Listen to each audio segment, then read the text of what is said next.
You've announced your social gaming strategy today and an investment of $50 million over 2 years. So what is social gaming exactly and how big is the market now? Well, we have looked at this opportunity for about 9 months intensely. And we are today formulating and actually taking our strategy to the market. We're explaining what we're going to do in the next years. And we believe that the opportunity for bwin.party is tremendously big. And social games generally are games whose fun is derived from the social interaction of the users, or games that are distributed on social networks. This is Facebook, smartphones, and other platforms. The market today is about 750 million users around the world. That's growing to 1.5 billion by 2015. And it's about an $8 billion market growing to 15 billion within the next 3 years.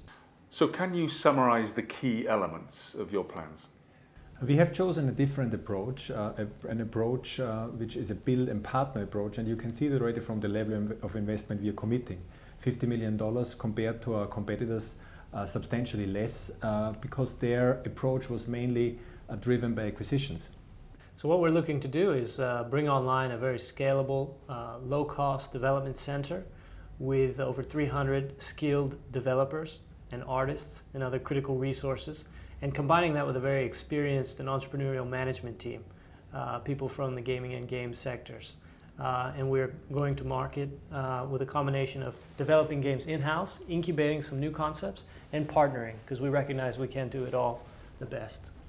So today we've actually secured the team behind the success of applications like Slotomania, the #1 social slots application, Caesars Casino, a leading social casino application, and Playphone, a leading multiplayer social gaming platform.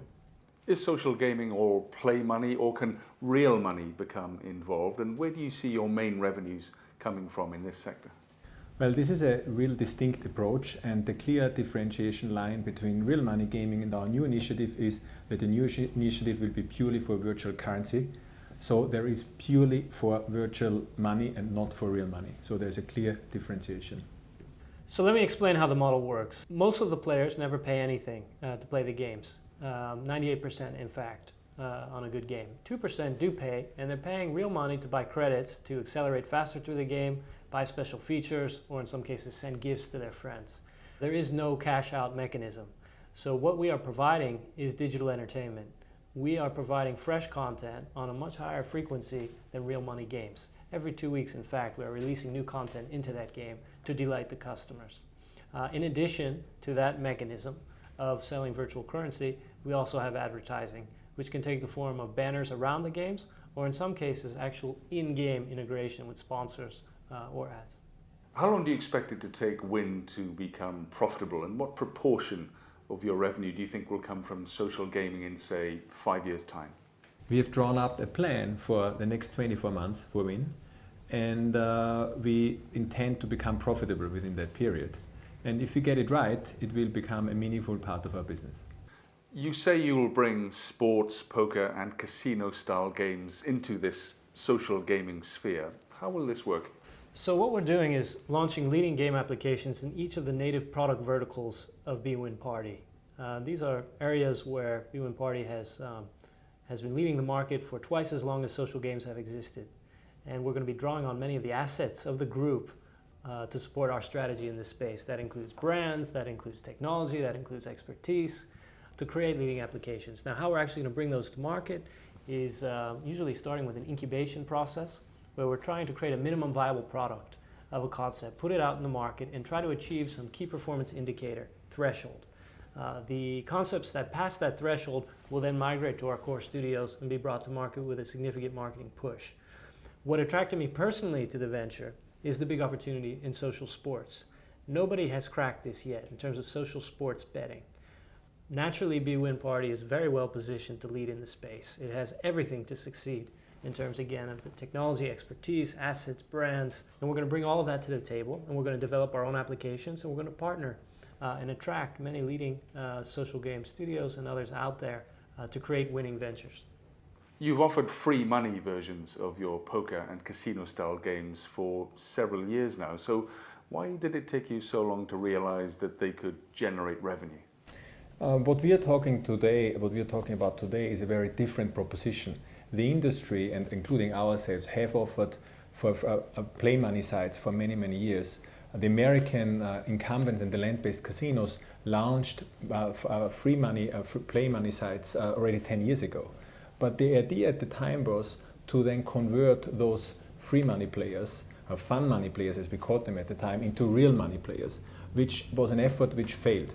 What we have today, though, and the social gaming environment offers us a completely new opportunity. And I think the key paradigm shift is that people are actually paying for entertainment. They're paying for fresh content. The idea that people would pay money and not have any cash out sounded crazy at the time. But it's been proven that if you get the model right, it can be highly lucrative. So what's the typical age profile of a social gaming customer? So it's important to just clarify, social gaming is our market, and that's the native product verticals of bwin.party. Okay, that's sports, poker, casino. We are not targeting the other genres of social games, including city building games, role-playing games, hidden object games. We may draw on elements from those games, but our primary focus is on the social gaming categories. Now, the target audience of the social gaming categories is 35 plus from the Midwest. In addition to that, we're looking at strategic markets in Europe, China, and South America. This is a truly borderless industry. How will this new part of your business be organized? It will be run from Gibraltar with major development centers in Israel and Eastern Europe, and spearheaded by Barak. So when can we expect to see your first proprietary social game launched, and what will it be?